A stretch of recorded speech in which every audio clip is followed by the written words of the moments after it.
everybody. This is Craig Swartz. I'd like to welcome you to the Peterborough Players 2020 opening night virtual party. Welcome to Backstage. Yay! We have a lot of wonderful guests tonight, Peterborough Players from the past and the present, and I'll be introducing them to you in just a second.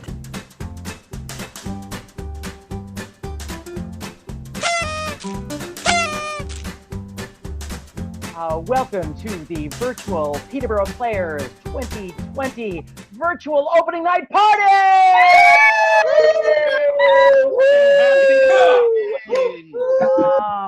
Short, by the way. Oh my God, Steve, is that a New Hampshire theme? Yeah, Steve, that should be in the shot too. What? Is that your New Hampshire theater? Oh my God. There you go. I must run and get mine. We should all run and get ours. Everybody run. No. Mine I know where mine is. I could get it. Mine got lost in the mail, I think. I know it did. Yeah. Okay, my name is Craig Swartz. I'm going to be one of your hosts tonight, along with the lovely, the talented Miss Bridget Boyne. Yay! So, hey, Bridget, tell us why we're here tonight. So tonight would have been our opening night for Last Call, and Last Call is a fabulous play. But we wanted to kind of gather and raise a glass to what we thought would be our opening night, and yet is not. Yes.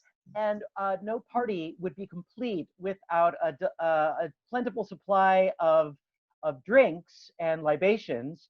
And so I would like to introduce our mistress of mixology, the amazing Sam Fleming, who is a costume designer at Peterborough, who for every show she designs concocts a specific drink. So everybody, the lovely, the talented Miss Sam Fleming.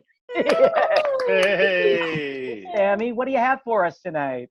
Well, since the play takes place at the Soccer Hotel in Vienna, and there was nothing else in the script except a cup of tea and a tall glass of Ballantines to work with, we went with Soccer Tort, because the Soccer Tort was this fantastic dessert that was invented at the Soccer Hotel. And it is layers and layers of chocolate and apricot. So here you have the Soccer Tort Martini. Gorgeous. Layers of chocolate liqueur, apricot brandy, and vodka. And a little, chocolate syrup in there. A little garnish of a very drunken piece of apricot. So, hey, Sammy, that looks really Would you like delicious. one? Sammy, I would love one of those soccer-tinis. Here you go, baby. Sammy, thank you. That's really good. Holy buckets, that is delicious. I would like to pass out the drinks to my nearest and dearest and most beloved Peterborough chums. How about starting with you, Bridget Byrne? May I give you how about a cocktail? Ooh, I would love one. Thank you. Sure, I'm Bridget Byrne.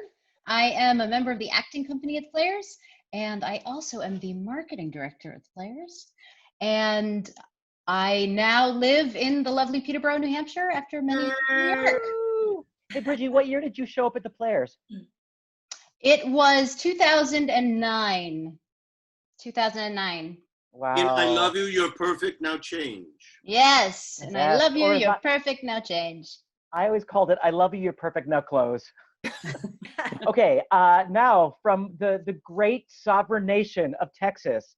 Hey, Mr. Steve Walters, how about a cocktail, buddy? Oh gosh, thank you so much. Oh, geez. Oh, what happened to my?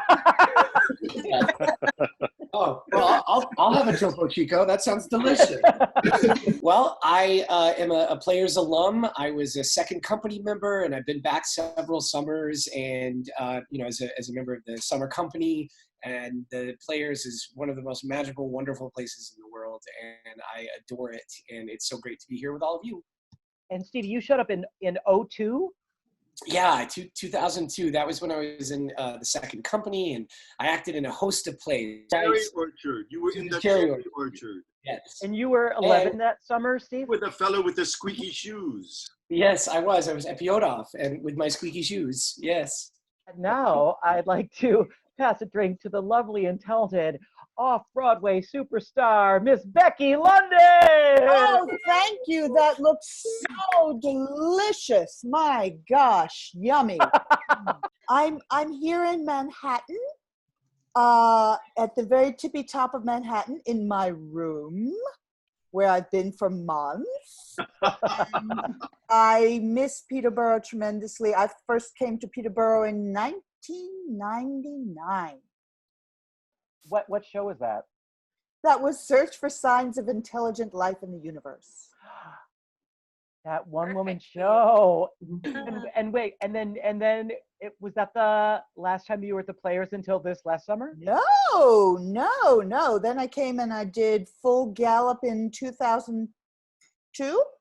Yeah. 2002. And also Dinner with Friends. And then this very last summer, I came and did Gertrude Stein and a Companion and Mornings at 7. I'm sorry. Is there any chance that you won the New Hampshire Theater Award for that role? And I'm afraid so. Awesome. But I don't have it on me. Oh, wait. Here, But Becky, maybe you I've do. got one for you. It looks just like that. Oh, God. Let's welcome one of our twosomes this evening.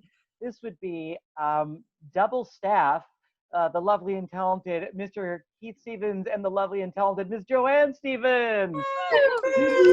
Okay, double drinks to you. Okay, put your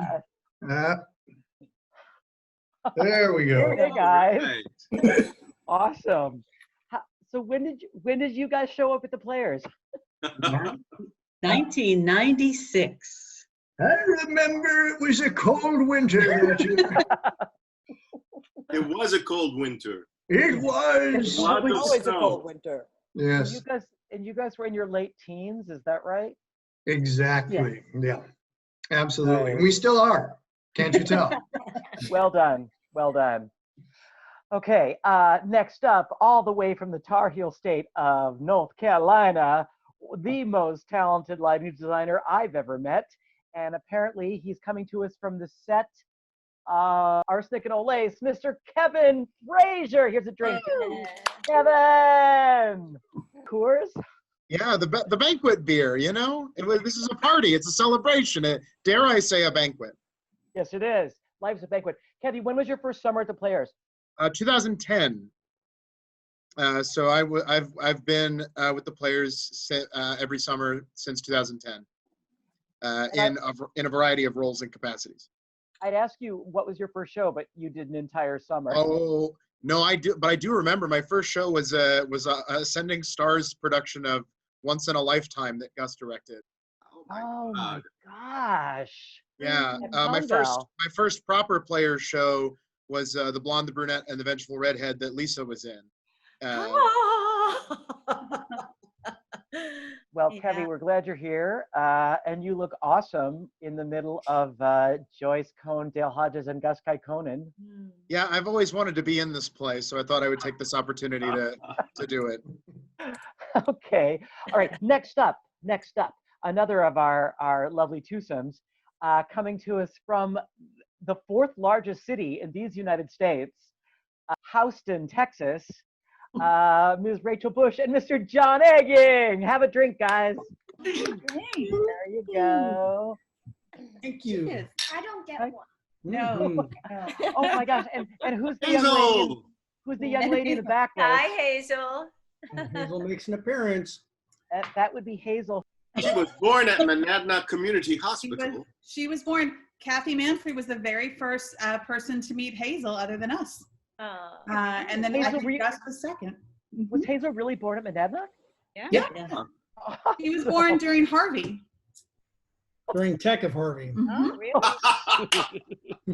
as it turns out. Well, I joined shortly after John did, right? So my first summer was the summer of 1998.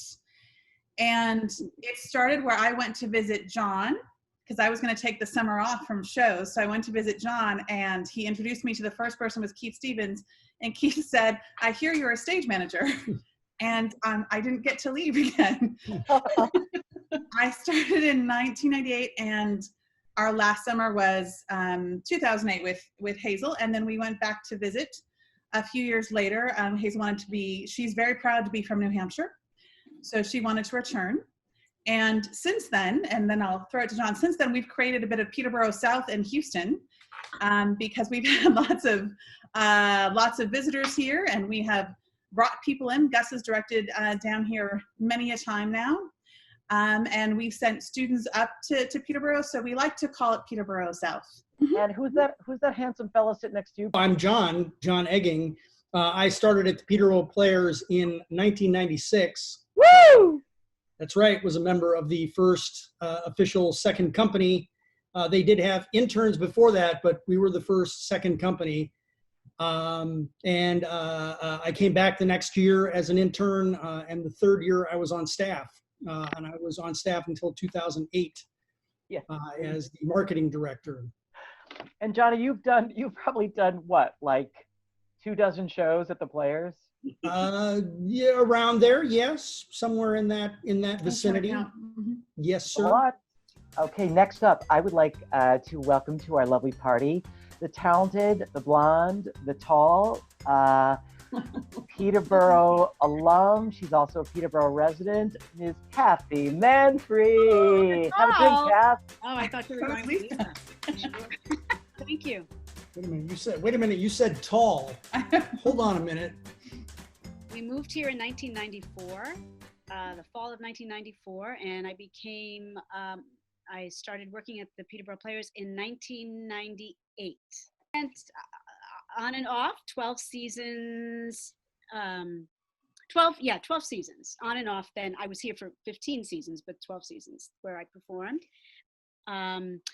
Sending Stars productions and some musicals and everything. Kathy, I got to direct a couple shows.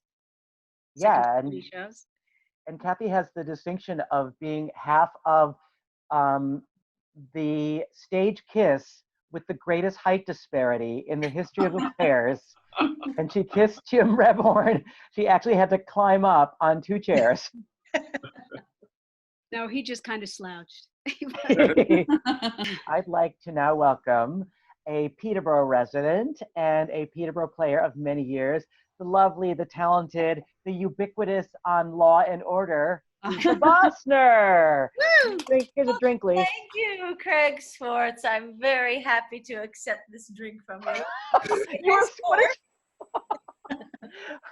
So, Lisa, when did you show up at the Players? With you and Gustafer in 1996. Greetings. Greetings and the mousetrap. The mousetrap. Which almost ended my career. Now you are a resident of, well, the Monadnock region. That's right. Jaffrey. Jaffrey. Yes. Lovely, Miss Bosnar. Thank you. So do you, Mr. Swartz. That's a lie, but thank you. I'd like to pass a drink to the amazingly talented, I'm sorry, what's your name again? Mr. Thomas Fry. Oh, thank you. It turned into bourbon. I don't know what happened. Well, I think that I showed up in 2009, but I didn't work till 2010. Because I came to see I Love You, You're Perfect, Now Close. And then Gus had me back the next year to do a show, and then I've been lucky enough to have a show or 2 or 4 every year since then. And what was the first show? Tell me, I forget. It was called Two Pianos, Four Hands. Oh, that's a heavy lift. Yeah. It is a heavy lift. It's 2 pianos. Next up, hey, I think we should have a little respect for some Whitmore Award-winning second company members. Member of our most recent second company is the wonderfully talented and youthful Mr. Thomas Shorts. Hey, buddy, have a drink. Thank you. Woo. Hello, I am Thomas Short. I am the newest person to the Peterborough family here. I started my experience with Peterborough last summer as a second company member and had a great time. You did have a great time and were much beloved and a great company member. You were a Whitmore Award winner. Yes, sir, I was. I am in New Jersey right now. I'm down the shore. That's the right way to say it. Down the shore. Down the shore. Hey, Okay, Craigie, speaking of Whitmore Awards. Yes, sir. Oh my God, you're right, Bridge. Okay, next up, as long as we're talking Whitmore, I would like to welcome a longtime Peterborough player and a third generation Whitmore to the party. The lovely, the talented, the out in nature, Miss Alia Whitmore. Hey, Alia, how are ya? Woo! How long have you been a player? But your first summer was way before you were a player, right? Oh, yes. I was like a proxy leeching on to the experiences of my father and my grandfather long before I was ever getting to be part of the players. But You that were was still like a little girl when you started coming, right? oh, well, you know, not quite. But I believe the first show that I came out for was Inherit the Wind. Yeah, I think that was the first show that my father joined my grandpa for, I believe, right? Yeah. Correct. So that was made. That was 05, Alia. No. Wow, And- wow. But you were staffed the next time, right? Yes, but that was in 2009, and then this last season, I was able to be in Mahita, which was a really and you were awesome over there. Holla, holla. That's right. You and Kathy and Steve were all in it. We were all up in it. I love that show. Okay, and hey, Gus Conan, I guess you're next up. Have a drink, Gussie. Oh, thank you so much. I was hoping I would get one eventually. Cheers, everyone. Cheers. Okay, and how about we toast to Keith and Gus for 25 years of amazing artistic service to the arts and to the Peterborough players. You guys are awesome. To Keith and Gus. Keith Cheers. and Gus. Cheers. Cheers, you guys. Cheers. I know that we've gotten a lot of questions from residents of Peterborough, subscribers, board members, friends. We thought it might be fun to answer a couple questions that people were asking about.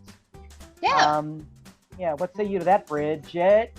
I think that's a great idea. Let's do it. Let's answer some questions from our patrons.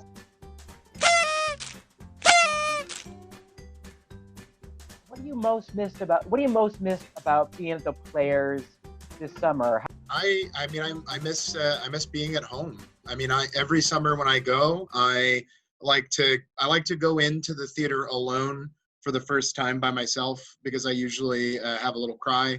There's something about the smell of the wood and being in communion with that space. And this summer I would have gotten up to my 50th show with the players.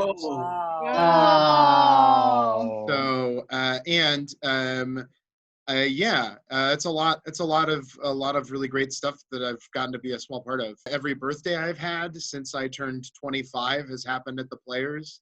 This opening night was going to be my birthday. I mean, it still is my birthday, I suppose, but you know, there's nothing quite like opening a show on your birthday. You mean it's like June 17th is your birthday? It is my birthday. Kevin Frazier's birthday, ladies and gentlemen. Kevin Frazier. Hey. Well, Kevin, we're glad you're here and happy birthday. I miss being there in the evenings with Muriel and Kathy and trying to match the names on the tickets with the people who come through the door. Yeah, we do have one of the more humor-filled, funny box office staffs I've ever encountered. Well, that's lovely. Thank you, Ms. Stevens. The main thing I miss is just playing with all of you. That's going to be, I mean, that's my summer fun. So it's going to be a void for not only us that, you know, live around here, but, you know, just the sense of just not having you guys come. Like all you guys, I'm just going to miss you. I'm just going to miss everybody. And it will be a very lonely summer at the lake. What makes your experience of acting / designing / directing at the players different from acting / designing / directing at other venues? There's something entirely unique about the space that you're working in at the Peterborough Players, the barn, I think Kevin mentioned the scent of the wood, the place itself, but it goes beyond that. And the sense of family that you have performing on that stage. You know everybody out there in some way, which doesn't happen anywhere else, right? It's something that's unique and incredibly rewarding as well. So you're not just performing for yourself, you're performing for your best friends and your family, and it tends to bring out the best of your performance, the best of your abilities. At some point, you know who's coming on like opening night, who comes on the second Thursday night or whatever it is. You knew who was going to be out there each particular night, and it made everything even more special. When I was a kid, when I was in college, I grew up in Cleveland, and there was a really reputable, amazing regional theater. I think the first regional theater in the country, really, quite frankly. And it was a company, and it was that was the company every year. And I remember in my arrogant youth thinking, I don't ever want to be part of a company, because I don't want to ever work with the same people and do the same kinds of roles, and you will get lazy and stale and blah, blah, blah. And I was thinking about that just over the last couple of days. The players, and I don't know, it's all of you. It certainly is the audience, and it's Gus who made me change my mind, because I think because of the talent and the Gus picks just such great plays, and he pushes us and we all make each other better. I'm kind of going to echo what John said and what Lisa said. Being a part of a company is a really special thing, and I think it's the family aspect of it, but there's also something unique about the players in that there's a familiarity, even with people that you haven't met. When Alia and I did this play last summer, Alia and I, we didn't know each other from Adam, but there was this sort of instant familiarity because we had both been a part of the player's history. Alia, you actually have kind of a unique connection to the players. I mean, what's it like for you knowing that, you're dealing with 75 years of history? Yeah. It's beyond. To hear everyone share this kind of the through line of family and intimacy and closeness that is what they associate with the theater. Because the reality is that 50% of my existence literally happened at the players. Right. And as you all know, my grandfather held the living American theater in the highest regard. Mm-hmm. And the players, the stage in Peterborough was a place that he felt you went to do real work, and he felt committed and connected to it. And so when we, as my father and myself, were kind of invited to join and just be part of it, it was like this amazing, unbelievable experience. Oh. Hello. Hello. Hi. Hello. Is that your assistant, Alia? That's my assistant. He found me. I have emails to return. Here, wait, I have one other person that wants to say hello. Come here. Okay. Oh, Jim! Yay! Oh, it's so good to see you. Ladies and gentlemen, Jim Whitmore Jr. Hey guys, how you doing? Hey, bud. How good to see you. Yeah, we're taking a hike here, me and this guy. Okay, go for it. Bye. I love everyone here, and our family is so deeply connected to and in love with the theater, and it's there are no words really. Okay, another question from the Peanut Gallery. It's a more general question. Why are you in the theater, and what makes theater essential from you? Woo, heady stuff. Gus, do you want to kick us off with why are you in the theater? Me? I'm literally in the theater because as a small child, I was taken to the theater by my mom mostly, and I just was enthralled. I'd never been so excited about anything, and so I started corralling the other children in the neighborhood into the basement of my house and making them do plays. And they did. I always imagined I would grow up and be in a theater company. You know, that's what I thought theater was. I had read about theater companies, and then I grew up and I started working in New York in the commercial theater, and I realized that the theater company that I imagined didn't exist, and not in this country. And then I went up to the Shaw Festival, and there was the theater company that I'd always imagined. And I thought, wow, it does exist. It just doesn't exist in America. And then I got the job at Peterborough, and I thought, well, how can I do that here? This is such a beautiful place. There's got to be a way to hook people into the feeling of a company. And that's what, that's what we've been doing for the last 25 years. Now, from experience to youth, how about you, Mr. Thomas Short? Why are you in the theater, youngster? When I was a kid, younger than I am now, I used Nice save. In the olden days. Yes. I used to go watch my siblings do Shakespeare in the park, starting at like 2 weeks old, because they're like 11 and 15 years older than me. So I would go and I would just be playing with my toys. And then as I grew up, I just wanted to be exactly like them. So I started pursuing it and eventually went to school for it. And now here I am. That's correct. Correct.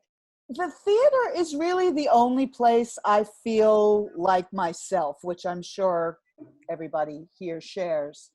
And while TV and film are great, and I love the technical requirements and sort of jumping through the hoops that you need to jump through in order to do your thing, the theater is so direct.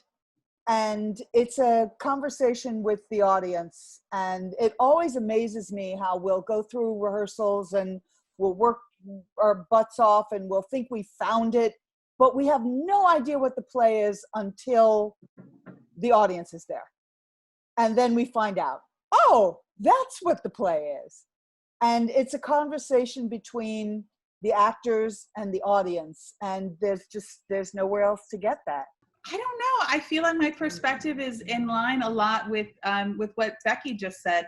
I chose this path a lot for the storytelling. So what you're saying, the conversation with the audience, because I think in whatever your role is in this in the world of theater, it's about the storytelling and the connection. And I think that is what keeps us, right? What keeps us in the room, and to be able to help conduct that, right, as a stage manager, to help facilitate that process is incredibly rewarding for me in terms of how my skill sets can best serve that storytelling, and thus how the storytelling can help serve our community and help serve change. So I feel like I get to help in some way make that all happen. Last Christmas, which seems like 6 years ago, even though it was just 6 months ago, Gus directed Mr. Tom Fry and I in Tune of Christmas, which was a 2-character play in which we both played a dozen characters, and it was all about rapid fire costume change. And I mean rapid freaking fire costume change. And somebody did ask us, in terms of that, like, how do you avoid costume malfunctions in any show that requires a costume change of any length? And even more to the juicy point, have you ever experienced any costume malfunctions on stage? And that's an awesome question. Well, okay, since I just mentioned you, Mr. Tom Fry, any thoughts on costume malfunction? Well, there's no way to avoid them in Tune of Christmas. It's just not possible. I was thinking of two things. One that happened to you, Garland, the tall guy. No, well, that's the point. There was a short guy character, but then one night you couldn't find the pants for Garland. Yeah, and the so, tall guy. And so Garland was also really short. And I remember turning to the window, and I had to turn because I was expecting you to be here. And I went, "Hey, Garland, honey." To adjust. But the other thing I was very great, there was a costume malfunction that I was very grateful for in that show, and I forget the name of the police officer, but that change was impossibly fast, and I never really got it. And then I realized that all I really had to do was use the fact that I needed to be tucking in my shirt and just do that on stage. And I didn't have to build a character. So I was very grateful. It was, as I recall, your character has a lot of below the waist adjustment for that character. Yeah. Yep, that's all it was. Well, okay, quick changes and malfunctions are two different things. Okay. A quick change requires the same as getting to play Carnegie Hall. Planning, rehearsal. Yeah. Well, usually when quick changes don't go right, it's because you haven't rehearsed them until you're bored with them. Costume malfunctions, however, here's my favorite prop. It's flash tape. Every actress knows what this is. And my new magic answer to everything is magnets. Magnets. Greg, I have a good story about a prop malfunction. Let's hear it. I was doing a production of King Lear at Trinity Repertory in Providence. It was our first preview, and in this particular adaptation, which was a strange adaptation, I played Edgar, and in the moment where I kill Oswald, he's supposed to hand me a letter, and he's saying something to the effect of, "Take this letter to the Earl of Gloucester." And it's like a big plot point, because if I don't give the letter, then Gloucester doesn't know the truth about Edmund and the whole thing. And so on the first preview, I shoot him, and he's dying, and he's going, "Take this letter to the Earl of Gloucester." And there's this like little thing in the theater, and he's supposed to die on it, and then he's just supposed to lay there dead. And he's going, "Take this letter to the Earl of Gloucester." And he keeps repeating it, "Take this letter to the Earl of Gloucester." And then he just goes, "I don't have it." And then he does. And then he just rolls off the ledge and then scurries away and just leaves me all alone on stage. Theater disaster stories are so amazing because they are live and they are unavoidable. And you make the audiences live for that. They love it when their disasters happen. Let's talk about our great big live moment musicals that we do now at the Players. Somebody actually wrote in and said, "Are those musicals going to continue at the Players? And if so, what can we do to help with that?" Well, the best way to keep supporting the big musical is to continue to contribute to the big musical. What's very true is that the expenses of the musicals are so much greater than anything else we do, that in order to make the nut, in order to make it work, additional financial support is needed. The other part of it, though, is we know we have to be able to play pretty close to capacity in order to make it work as well. So we're now in COVID days, and we don't really know what the answer to the second part of that question is. When we're able to come back, will we be able to have enough capacity? But what we do know is that additional support, that contributed support with the number of seats we have and the number of performances we can have is absolutely crucial. Well, I have to say, Drowsy Chaperone was one of my favorite shows I've ever done at the Players, was doing the Drowsy Chaperone, mostly because I got to sit on stage and watch it every night, and that was awesome. Does anybody else have a favorite project at the Players? The very first main stage show I worked on at Peterborough was Shirley Valentine. And to do a show with Jane Howdyshell and to have, when the island came down stage, it was a pretty magical moment. And Jane being Jane. So there's that. Multi-Tony Award winning Jane Howdyshell. Yes. And a one-woman show, and just so good.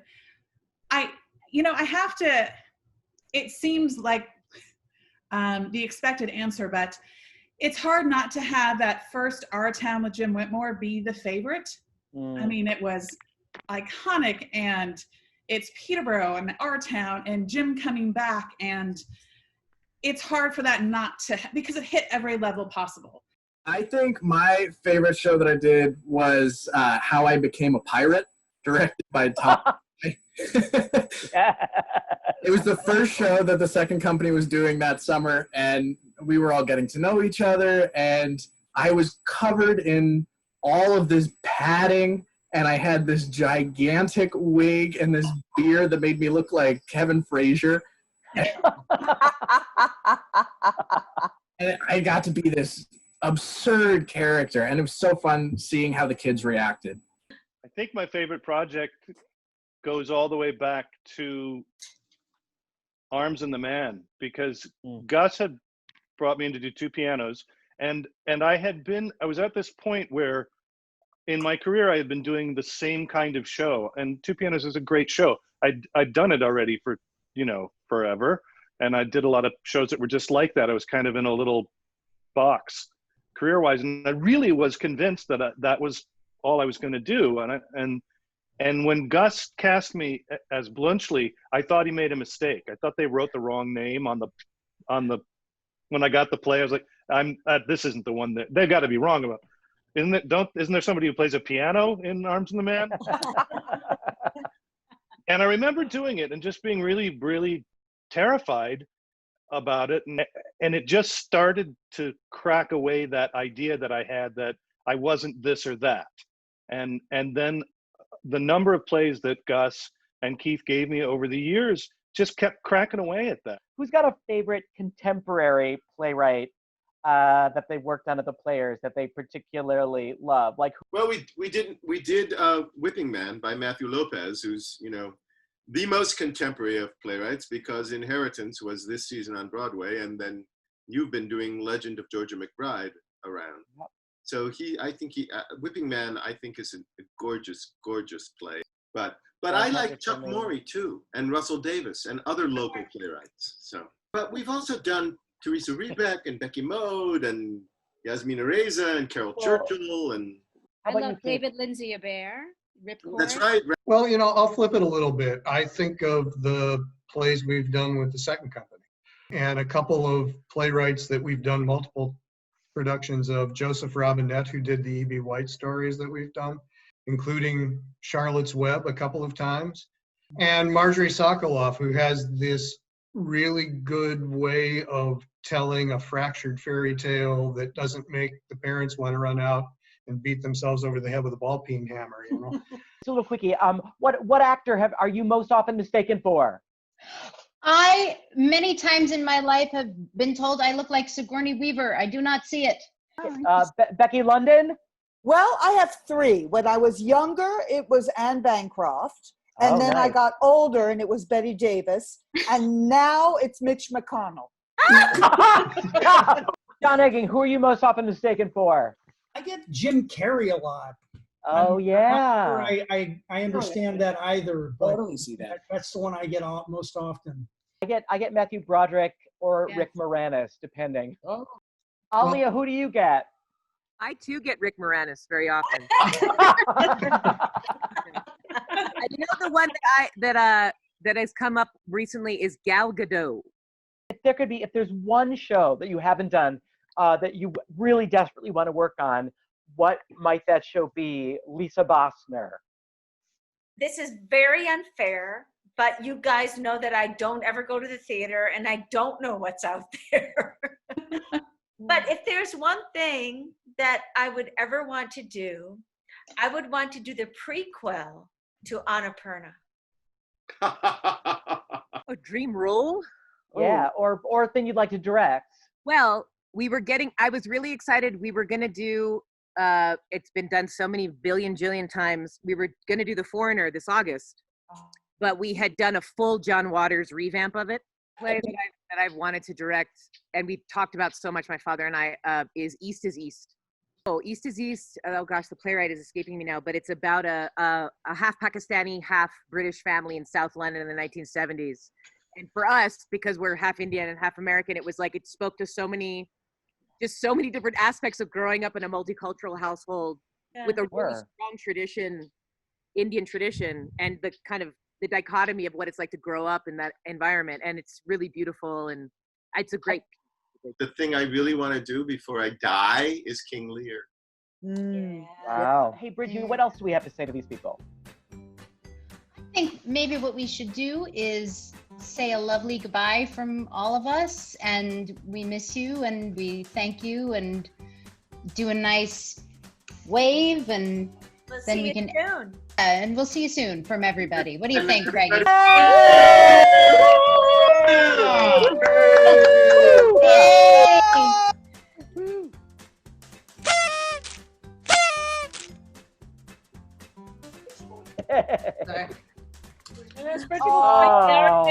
Oh, Fitz.